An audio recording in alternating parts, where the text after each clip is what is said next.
नमस्कार दोस्तों, स्वागत है एक बार फिर आपका आपके अपने YouTube चैनल जेडी एजुकेशन पर। दोस्तों आज के इस वीडियो में हम बात करेंगे प्रोफेसर राजेंद्र सिंह यानी कि रज्जू भैया यूनिवर्सिटी के बीएड सेकंड सेमेस्टर के 4th optional paper environmental education का आज का हमारा जो टॉपिक है, जिस टॉपिक को आज हम लोग इस वीडियो में पढ़ने वाले हैं वह है आपका पर्यावरण शिक्षा में सूचना एवं संप्रेषण तकनीकी की उपयोगिता, मतलब utility of ICT in environmental education.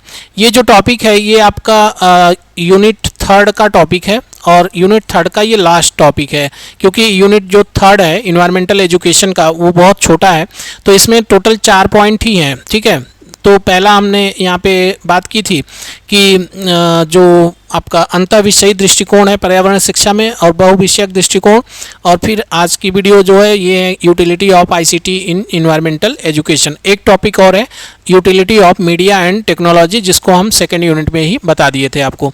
तो इस तरह से 4 टॉपिक टोटल हैं और आज के वीडियो के बाद ये जो यूनिट है ये कंप्लीट हो जाती है। इसके बाद हम स्टार्ट करेंगे यूनिट नंबर 4। तो ये जो टॉपिक है ये आपके एग्जाम में पूछा हुआ टॉपिक है, इसको आप वीडियो को अंत तक जरूर देखिएगा और अगर वीडियो अच्छा लगे तो वीडियो को लाइक जरूर करिएगा। और चैनल पे अगर नए हैं, पहली बार आए हैं, तो चैनल को जरूर सब्सक्राइब कर लीजिए, साथ में बेल आइकन को जरूर प्रेस कर दीजिए, क्योंकि रज्जू भैया यूनिवर्सिटी के बीएड सेकंड सेमेस्टर के जो 4 पेपर हैं, चारों पेपर की अलग अलग प्लेलिस्ट आपको हमारे चैनल पर मिल जाएगी। जिस भी प्लेलिस्ट या जिस भी सब्जेक्ट का कोई भी टॉपिक आप देखना चाहते हैं उसका वीडियो आपको मिल जाएगा प्लेलिस्ट में, आप वहाँ पर जाके उनको एक्सेस कर सकते हैं। और साथ में अगर उनका PDF नोट्स चाहिए तो उसके लिए आप हमारे टेलीग्राम चैनल को ज्वाइन कर लेंगे। टेलीग्राम चैनल का लिंक आपको वीडियो के डिस्क्रिप्शन में मिल जाएगा। साथ में अगर आपको किसी भी तरह का कोई डाउट है या कोई प्रश्न है जो आप हमसे पूछना चाहते हैं तो उसके लिए आप हमारे टेलीग्राम ग्रुप के माध्यम से जुड़ेंगे। टेलीग्राम ग्रुप का भी लिंक आपको वीडियो के डिस्क्रिप्शन में मिल जाएगा। तो इन जगहों पे जुड़ना नहीं भूलेंगे, क्योंकि वहाँ पे बहुत सारे छात्र जुड़े हुए हैं और उनका लाभ उठा रहे हैं। आप भी जुड़िए और आप भी उनका लाभ उठाइए। तो चलिए स्टार्ट करते हैं आज का अपना लेक्चर कि पर्यावरण शिक्षा में ICT की उपयोगिता क्या है, मतलब सूचना एवं संप्रेषण तकनीक की उपयोगिता क्या है। इसके बारे में हम लोग सबसे पहले इसकी मीनिंग और डेफिनेशन देखेंगे कि ICT क्या है, इसकी मीनिंग क्या है और डेफिनेशन क्या है। तो मीनिंग की अगर हम बात करें तो देखिए, ICT refers to all digital tools, applications and systems use to collect, store, process and transmit information. ठीक है, ICT क्या है? ICT उन सभी डिजिटल टूल्स, मतलब डिजिटल उपकरणों का क्या है, एक प्रणाली है। जैसे कि आपका डिजिटल उपकरण में क्या क्या चीज़ें आती हैं, जैसे एप्लीकेशन वगैरह हो गए, है ना, इंटरनेट हो गया, कंप्यूटर हो गया, सिस्टम हो गया, लैपटॉप, मोबाइल, है ना, कंप्यूटर, ये सारी चीज़ें। तो ICT में क्या करते हैं, हम सूचनाओं को क्या करते हैं, एकत्रित करते हैं, उनको स्टोर करते हैं, प्रोसेस करते हैं और एक जगह से दूसरी जगह क्या करते हैं, उनको ट्रांसमिट करते हैं। तो यही क्या है हमारा ICT, मतलब सूचना एवं संप्रेषण तकनीकी है। ठीक है, हिंदी में देख लेते हैं कि सूचना एवं संप्रेषण तकनीकी से तात्पर्य उन सभी डिजिटल उपकरणों, अनुप्रयोगों और प्रणालियों से है जिनका उपयोग सूचनाओं को एकत्रित करने, संचित करने, संसाधित करने और प्रसारित करने के लिए किया जाता है। वही कि कलेक्ट करना, स्टोर करना, प्रोसेस करना और देन फिर क्या करते हैं, ट्रांसमिट कर देते हैं। डेफिनेशन की बात करें तो इसकी परिभाषा क्या है, इसके बारे में भी हम लोग देख लेते हैं। देखिए, सूचना के प्रबंधन, ICT जो है ये क्या करता है, सूचना के प्रबंधन और संचार के लिए उपयोग की जाने वाली विभिन्न तकनीकी सुविधाओं का क्या है, एक संयोजन है ICT। ठीक है, जिसमें कंप्यूटर, इंटरनेट, सॉफ्टवेयर और टेलीकम्युनिकेशन शामिल होते हैं। तो ICT में हम क्या करते हैं, सूचनाओं के प्रबंधन और संचार के लिए हम यूज करते हैं किसका, ICT का। तो इनमें क्या क्या चीज़ें होती हैं, तो इनमें कंप्यूटर, इंटरनेट, सॉफ्टवेयर और टेलीकम्युनिकेशन आदि चीज़ें शामिल होती हैं। तो इस तरह से हमने इनकी डेफिनेशन के बारे में बात की। उम्मीद है कि आपको समझ में आया होगा। अब हम लोग जरा सा इन्वायरमेंटल जो एजुकेशन है उसका मीनिंग क्या है और उसका उद्देश्य क्या है, इसके बारे में थोड़ा सा समझ लेते हैं, देन फिर हम आगे बढ़ेंगे। तो देखिए, पर्यावरणीय शिक्षा क्या है। तो पर्यावरणीय शिक्षा एक प्रक्रिया है, आप जानते हैं, और इसमें हम क्या करते हैं, इसके माध्यम से व्यक्ति पर्यावरण और उससे जुड़ी समस्याओं के प्रति जागरूक होता है। ठीक है, मतलब पर्यावरणीय शिक्षा एक प्रक्रिया है, एक प्रोसेस है, जिसमें हम क्या करते हैं, हम पर्यावरण के बारे में, पर्यावरण से जुड़ी समस्याओं के बारे में, जो भी समस्याएं हैं उनके बारे में जानते हैं और क्या करते हैं, जागरूक होते हैं उन समस्याओं को लेकर। तो इस तरह से हमने इन्वायरमेंटल एजुकेशन की मीनिंग को समझा कि environmental education is a process that allows individual to explore environmental issues and engage in problem solving. ठीक है, अब हम इसके उद्देश्य की बात करें तो जो इन्वायरमेंटल एजुकेशन है ये क्यों दिया जाता है, इसका उद्देश्य क्या है। तो देखिए, उद्देश्य देना मतलब क्यों दिया जाता है, बहुत आसान, कई वीडियोज़ में हम बता चुके हैं कि हमारा जो उद्देश्य है वो सबसे पहला यही है कि हम इन्वायरमेंटल एजुकेशन पहली चीज़ तो अवेयरनेस के लिए देते हैं। ठीक है, जागरूकता फैलाने के लिए, अवेयरनेस के लिए हम क्या करते हैं, इन्वायरमेंटल एजुकेशन देते हैं।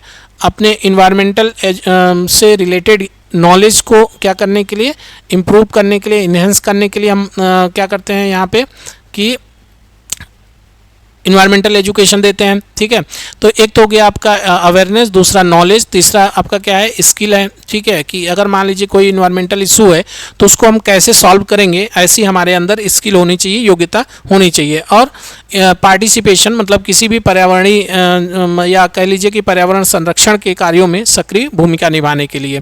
ठीक है, तो हम एक एक करके देखते हैं। देखिए यहाँ पे क्या है कि इसका जो मुख्य उद्देश्य है इन्वायरमेंटल एजुकेशन का, पहला हमने बात की कि जागरूकता फैलाने के लिए। ठीक है, तो पर्यावरण और उसकी समस्याओं के प्रति संवेदनशीलता विकसित करने के लिए लोगों में। दूसरा, नॉलेज को इम्प्रूव करने के लिए। ठीक है, पर्यावरण के घटकों और पारिस्थितिकी तंत्र मतलब इकोसिस्टम की समझ विकसित करने के लिए। कौशल की बात करें तो पर्यावरणीय समस्याओं के समाधान के लिए तकनीकी और व्यवहारिक कौशल सीखना। भागीदारी की बात करें तो पर्यावरण संरक्षण के कार्यों में सक्रिय भूमिका निभाना। तो ये हमारा उद्देश्य था पर्यावरणीय शिक्षा का, मतलब इन्वायरमेंटल एजुकेशन का। आई थिंक आपको समझ में आया होगा। अब हम लोग थोड़ा सा आगे बढ़ेंगे और देखेंगे कि पर्यावरण शिक्षा में आईसीटी की क्या भूमिका है। ठीक है, तो पर्यावरण शिक्षा में आईसीटी की भूमिका यही है कि इससे हम क्या करते हैं, चीज़ों को आसानी से समझ सकते हैं, उनके डेटास को कलेक्ट कर सकते हैं, है ना। और हम अगर मान लीजिए अवेयरनेस फैलाना चाहते हैं तो वो भी काम कर सकते हैं। हम एक जगह से दूसरी जगह कहीं भी या पूरे विश्व को हम कोई भी संदेश देना चाहें तो हम आईसीटी के माध्यम से दे सकते हैं। तो इसको हम लोग ज़रा देख लेते हैं कि ये क्या है। Environment is a dynamic subject. Environment क्या है, एक गतिशील विषय है, पर्यावरण। ICT makes learning experiences effective by simplifying complex natural process through audio visual media. It provides a concrete from abstract concept. ठीक है, तो यही कि पर्यावरण एक गतिशील विषय है। आईसीटी जटिल प्रक्रियाओं को ऑडियो विजुअल के माध्यम से सरल बनाकर सीखने के अनुभव को और भी प्रभावशाली बनाता है। यह एब्स्ट्रैक्ट कॉन्सेप्ट को कॉन्क्रीट कॉन्सेप्ट में कन्वर्ट करता है, बदल देता है, जिससे हम चीज़ों को आसानी से समझ लेते हैं। ठीक है, तो इस तरह से हमने देखा कि इन्वायरमेंटल एजुकेशन में आईसीटी की क्या उपयोगिता है। अब हम बात करेंगे यूटिलिटी ऑफ आईसीटी। ठीक है, जो आपका आईसीटी है, इंफॉर्मेशन एंड कम्युनिकेशन टेक्नोलॉजी है, इसकी क्या उपयोगिता है उसके बारे में भी हम लोग समझ लेते हैं। तो देखिए, आईसीटी पर्यावरणीय शिक्षा को निम्नलिखित माध्यमों से समृद्ध करता है। ठीक है, ICT enriches environmental education through the following means. ठीक है, वो कौन कौन सी मीन है, तो पहला है पर्यावरणीय जागरूकता। ठीक है, इन्वायरमेंटल अवेयरनेस। तो हम क्या कर सकते हैं कि आईसीटी के माध्यम से पर्यावरणीय जागरूकता को क्या कर सकते हैं, हम उसको फैला सकते हैं। मतलब एक ज़िले से या एक जगह से दूसरी जगह या पूरे देश में हम अपनी बात पहुंचा सकते हैं या पूरे विश्व में हम अपनी बात पहुंचा सकते हैं। उसके लिए हम क्या यूज़ करेंगे, हम जैसे मान लीजिए सोशल मीडिया के माध्यम से, ब्लॉग के माध्यम से या पॉडकास्ट के माध्यम से छात्रों को जलवायु परिवर्तन की जैसी वैश्विक चुनौतियों या वैश्विक समस्याओं से को तुरंत अवगत करा सकते हैं। ठीक है, नेक्स्ट ऑनलाइन अधिगम के लिए, ऑनलाइन लर्निंग के लिए तो मूक्स एंड स्वयं जैसे प्लेटफॉर्म पर्यावरण विज्ञान पर विशेषज्ञ पाठ्यक्रम उपलब्ध कराते हैं। तो यहाँ पे क्या है कि अगर हमको एडवांस पाठ्यक्रम चाहिए या एडवांस नॉलेज चाहिए इन्वायरमेंट की, पर्यावरण की के बारे में हमें क्या करना है, उसके बारे में अच्छे से समझ विकसित करना है, तो हमें क्या करना होगा, एक बेहतरीन पाठ्यक्रम की ज़रूरत होगी, जो कि हमको मिलेगा कहाँ पे, मूक्स एंड स्वयं जैसे प्लेटफॉर्म पे। या हम ये देखते हैं कि अगर हमको ज़्यादा और नॉलेज चाहिए तो हम किताब से बाहर निकल के कहाँ पे जाते हैं, इंटरनेट पे गूगल करते हैं, गूगल पे सर्च करते हैं टॉपिक्स के बारे में और ढेर सारे आर्टिकल हमारे सामने होते हैं। तो पूरे विश्व के जितने भी मतलब कहिए कि जो विशेषज्ञ हैं, जो मतलब इसके एक्सपर्ट्स हैं इन्वायरमेंट के, उनके द्वारा लिखे गए ब्लॉग से, उनके द्वारा लिखे गए कंटेंट वो हमारे सामने तुरंत आ जाते हैं और हम उन चीज़ों को आसानी से पढ़ते हैं और समझते हैं। तो ये कैसे हुआ, ये आईसीटी के माध्यम से हुआ। तो इस तरह से आईसीटी का यूज हम ऑनलाइन अधिगम के लिए भी करते हैं। आभासी क्षेत्रीय भ्रमण के लिए अगर मान लीजिए हमें अमेजन को देखना है, ठीक है, अमेजन जंगल को देखना है, या फिर हमें अंटार्कटिका के ग्लेशियरों का अनुभव करना है, तो अब हम वहाँ जा तो नहीं सकते ना, कि या मान लीजिए क्लास में 60 बच्चे हैं तो 60 बच्चों को तो नहीं ले जा सकते, तो या मतलब जाना, अगर किसी एक को जाना भी है तो जा भी सकता है, अगर वो उस घर से बहुत अच्छा है, उसके पास फैसिलिटीज़ हैं, उसके पास पैसे हैं, है ना, तो वो जा सकता है। लेकिन ये है कि पूरे ग्रुप को ले जाना संभव नहीं है। तो हम क्या कर सकते हैं, वर्चुअली टूर कर सकते हैं। वर्चुअली टूर करने का मतलब कि हमें स्क्रीन पर दिखाई जाए अमेजन के बारे में, है ना, अंटार्कटिका के ग्लेशियरों को दिखाया जाए और हम क्लासरूम में ही बैठ के उनका अनुभव कर सकते हैं।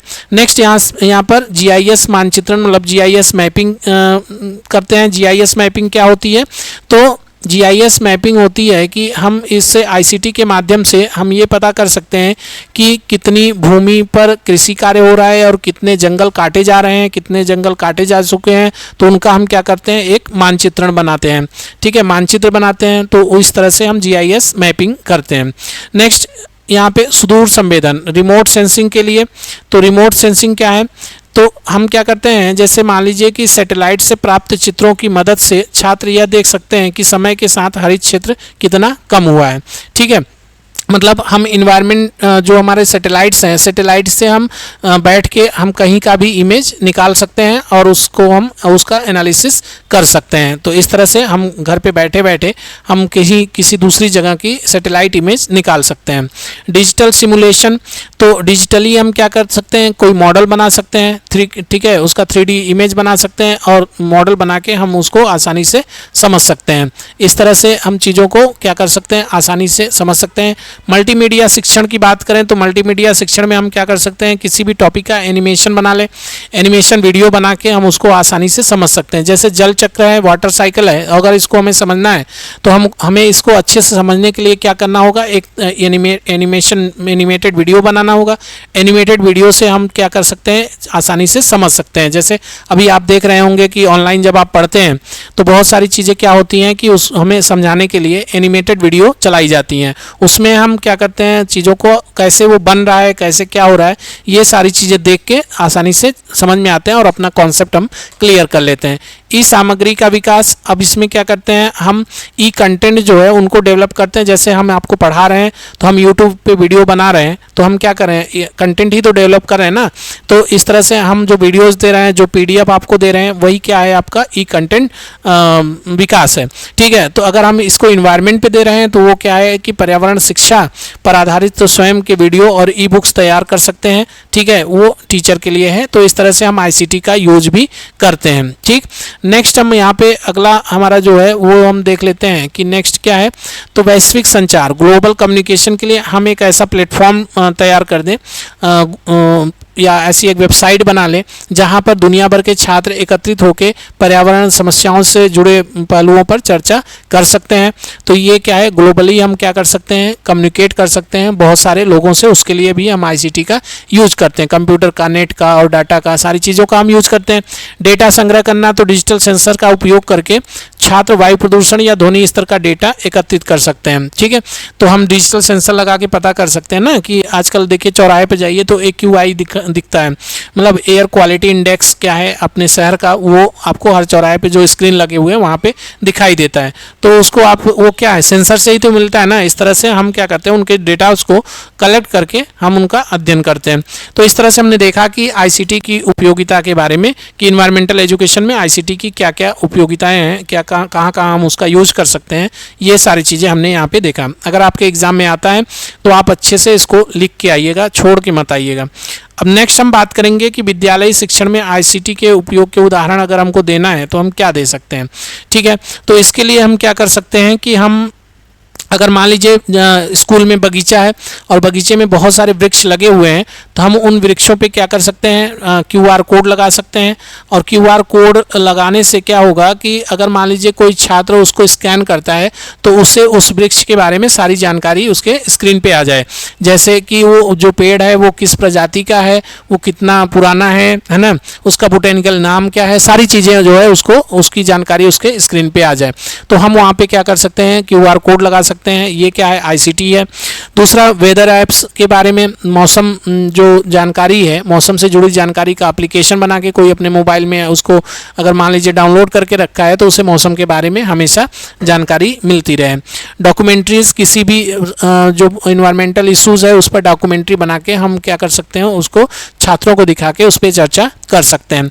नेक्स्ट अब हम बात करेंगे आईसीटी आधारित पर्यावरण शिक्षा के लाभ, मतलब कह सकते हैं कि एडवांटेज ऑफ इन्वायरमेंट आईसीटी, ठीक है, सूचना एवं संप्रेषण तकनीक का लाभ क्या है। ठीक, तो देखिए इसका लाभ यही है कि ये छात्र केंद्रित होता है। ठीक है, इसमें जो शिक्षण होता है वो छात्र केंद्रित होता है। छात्र यहाँ पे मतलब छात्रों को ध्यान में रख के चीज़ें बताई जाती हैं। It makes teaching student centred. ठीक है, जटिल डेटा को ग्राफ और चार्ट के माध्यम से आसानी से समझा जा सकता है। छात्रों में क्रिटिकल थिंकिंग का विकास होता है और यह कागज़ के उपयोग को कम करके स्वयं इको फ्रेंडली दृष्टिकोण अपनाता है। मतलब जब हम आईसीटी का यूज़ करने लगते हैं तो हम पेपर पे डिपेंडेंसी हमारी बहुत कम हो जाती है और हम इससे क्या हो जाते हैं, ज़्यादा इको फ्रेंडली हो जाते हैं। तो इस तरह से हमने देखा कि आईसीटी के लाभ क्या हैं। अब इसकी सीमाएं और चुनौतियों के बारे में बात करेंगे कि क्या क्या लिमिटेशन और चैलेंजेज हैं, इसको भी हम देख लेते हैं। तो देखिए, एक तो इसकी चुनौती ये है कि डिजिटल विभाजन। ठीक है, मतलब आप ऐसे कहिए कि सुदूर जो ग्रामीण एरिया हैं जहाँ पे इंटरनेट नहीं है ना, बिजली के साधन नहीं है या उनके पास उपकरण नहीं है, तो उनको हम इन चीज़ों से अवेयर नहीं कर सकते। मतलब आईसीटी के माध्यम से हम उनको अवेयर या उनके अंदर पर्यावरण के प्रति संवेदनशीलता डेवलप नहीं कर सकते। उसके लिए हमें वहाँ पे विजिट करना होगा, जाना होगा, उनको मौखिक रूप से बताना होगा सारी चीज़ें। ठीक है, तो इस तरह से डिजिटली विभाजन हो सकता है। अत्यधिक स्क्रीन समय हो सकता है, एक्सेसिव स्क्रीन टाइम। तो ये क्या है कि अगर हम ज़्यादा स्क्रीन पे हो जाएंगे तो हम नेचर के साथ जो हमारा वास्तविक संबंध है, जो वास्तविक हमें मतलब जुड़ाव है, वो हमारा कम हो जाएगा। हम हमेशा मतलब लैपटॉप के स्क्रीन में या मोबाइल के स्क्रीन पर ही चिपके रहेंगे। तो जब हम दिन भर लैपटॉप के सामने बैठे रहेंगे तो हम प्रकृति के बारे में कब समझ पाएंगे या कब हम वहाँ पर जाएंगे, या मान लीजिए हमें कहीं विजिट करना है, जंगल में जाना है या पेड़ पौधों के बीच जाना है या किसी बोटेनिकल गार्डन में जाना है। तो इस तरह से जब हमको टाइम नहीं मिलेगा, हम ज़्यादा समय अपना स्क्रीन पे देंगे तो हम प्रकृति के साथ हमारा जुड़ाव कम हो जाएगा। प्रशिक्षण का अभाव। अब आईसीटी को चलाने के लिए, आईसीटी का यूज करने के लिए प्रशिक्षित शिक्षक चाहिए जो अच्छी तरह अनुभवी हों, जो जिनको मतलब प्रशिक्षण दिया गया हो कि मतलब आईसीटी का कैसे उपयोग करना है। अब पता लगा कि हमारे जो टीचर हैं उनको पता ही नहीं कि आईसीटी का यूज़ कैसे करना है, कंप्यूटर का यूज़ कैसे करना है ना, वीडियोज़ कैसे बनाने हैं या डेटा कैसे बनाना है, तो कोई मतलब बहुत ज़्यादा जानकारी नहीं है। तो इससे क्या है, ट्रेनिंग की कमी की वजह से भी हम मतलब अच्छे से जो हमारा अवेयरनेस है उसको नहीं फैला सकते या बच्चों को हम अच्छे से शिक्षित नहीं कर सकते पर्यावरण के बारे में। तो ये चुनौतियां थी। आगे हम लोग देखने वाले हैं कि इन्वायरमेंटल जो आपका ये आईसीटी है, इसमें शिक्षक की क्या रोल है। ठीक है, तो आईसीटी के दौर में शिक्षक की जो भूमिका है वो एक फैसिलिटेटर, सुविधादाता की है। ठीक है, in the ICT era the teachers role is that of a facilitator. मतलब कि सही डिजिटल सामग्री का चयन करना शिक्षक का काम है। छात्रों को तकनीकी का जिम्मेदारी से उपयोग करना सिखाना। ठीक है, और ब्लेंडेड लर्निंग यानी तकनीकी और व्यवहारिक अनुभव का संतुलन बनाना। ब्लेंडेड लर्निंग क्या होती है, तो जैसे मान लीजिए हम आपको अभी पढ़ा रहे हैं, ठीक है, या अगर आप हमारे पास आते, क्लास में बैठते और सामने आप फेस टू फेस लर्निंग करते, तो इस तरह से हम कहते हैं कि हम ऑफलाइन पढ़ा रहे हैं। तो अगर हम ऑफलाइन किसी को पढ़ाएं और घर जाके वो हमारा फिर वीडियो देखे या पीडीएफ खोल के पढ़े, तो इस तरह से यहाँ पे मिश्रण होता है ऑनलाइन और ऑफलाइन का। और जब ऑनलाइन और ऑफलाइन का मिश्रण होता है तो उसी को हम क्या कहते हैं, ब्लेंडेड लर्निंग कहते हैं। तो इस तरह से हमने देखा कि शिक्षक की भूमिका के बारे में। अब हम लोग आगे बढ़ते हैं और नेक्स्ट हम यहाँ पे निष्कर्ष के बारे में देखते हैं कि आईसीटी का निष्कर्ष क्या है। ठीक है, तो देखिए आईसीटी का काम क्या है कि ये पर्यावरण शिक्षा को केवल किताबी ज्ञान तक सीमित न रखकर उसे व्यवहारिक और वैश्विक बनाती है। ठीक है, मतलब अगर हमें आईसीटी के बारे में समझना है या इन्वायरमेंट के बारे में समझना है तो हम आईसीटी से उसकी अच्छी समझ डेवलप कर सकते हैं। अगर हम सिर्फ किताबों पे डिपेंड रहेंगे तो मान लीजिए हम एक किताब हमारे पास है, ठीक है, कहीं से खोज के एक किताब मिली, तो उस किताब में जो भी कंटेंट दिया है सिर्फ उतनी ही जानकारी हमको होगी। लेकिन हमको अगर ज़्यादा एडवांस लेवल पे इन्वायरमेंट के बारे में जानना है तो हमें कहाँ जाना होगा, हमें इंटरनेट पे जाना होगा, गूगल सर्च करना होगा, वीडियोस देखने होंगे, या जो एक्सपर्ट्स हैं पूरे दुनिया में पर्यावरण के, उनका जो ब्लॉग है, उनका जो नोट्स है, उनका जो कंटेंट है, वो हमको देखना होगा। अगर हम उसको देखते हैं तो हमारा नॉलेज और इन्हेंस होगा और ज़्यादा हमारे अंदर व्यवहारिकता आएगी पर्यावरण को लेके। तो इस तरह से आईसीटी क्या करता है कि पर्यावरण शिक्षा को और भी वैश्विक बनाता है। तकनीकी का उपयोग प्रकृति के साथ वास्तविक संबंध बनाने के लिए एक साधन के रूप में किया जाना चाहिए। मतलब कि तकनीकी का उपयोग अगर हमें करना है तो हम उसको पर्यावरण के साथ वास्तविक संबंध बनाने के लिए कर सकते हैं। तो इस तरह से हमारा आज का वीडियो ख़त्म हुआ। उम्मीद है कि आपको वीडियो अच्छा लगा होगा। अगर वीडियो अच्छा लगा तो वीडियो को लाइक ज़रूर करिएगा, और अगर अभी तक चैनल को सब्सक्राइब नहीं किए हैं तो ज़रूर सब्सक्राइब कर लीजिए और साथ में बेल आइकन को ज़रूर प्रेस कर दीजिए। बेल आइकन को प्रेस करना नहीं भूलेंगे। तो चलिए आज की वीडियो में बस यहीं तक, मिलते हैं हम नेक्स्ट वीडियो के साथ। तब तक आप अपना ख्याल रखिए, मन लगा के पढ़ाई करिए। बहुत बहुत धन्यवाद।